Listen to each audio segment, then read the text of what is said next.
நண்பர்களே, இது day 24 of 100 day plane spotting வீடியோங்க.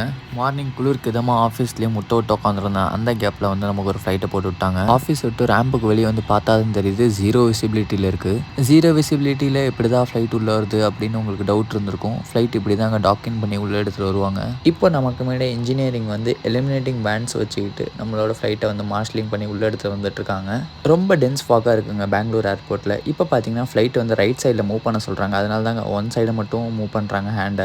இப்போ பெங்களூரோட வெதர் பார்த்தீங்கன்னா 13 டிகிரியில் தாங்க இருக்குது. ஆனால் கம்பேரிங் டு டெல்லி கம்மி தாங்க. டெல்லியில் வந்து 9 டிகிரியில் போயிட்டுருக்குங்க. இப்போது ஃப்ளைட் இவ்வளோ பக்கத்தில் வந்ததுக்கப்புறமே தாங்க நமக்கு கிளியராகவே விசிபிலிட்டி தெரியுது. அப்போ கேப்டனோட பாயிண்ட் ஆஃப் வியூன்னு திங்க் பண்ணி பாருங்கள், ஃப்ளைட் லேண்ட் ஆகும்போது எவ்வளோ விசிபிலிட்டியில் இருக்கும்னு. ஜீரோ விசிபிலிட்டியில் இருக்கும்போது சில ஃப்ளைட்டுக்கு போர்டிங் கிளியரன்ஸே கொடுக்க மாட்டாங்க. விசிபிலிட்டி எல்லாம் கிளியர் ஆனதுக்கப்புறமே தாங்க போர்டிங் கிளியரன்ஸ் கொடுத்த அப்புறமே தாங்க அந்த ஃப்ளைட்டை டிபார்ட் பண்ணுவாங்க. ஆல்மோஸ்ட் நம்மளோட ஃப்ளைட் டாக்கின் ஆகி உள்ளே வந்துருச்சு. இத்துடன் செய்தி முடிந்தது. அப்புறம் என்ன வரட்டா?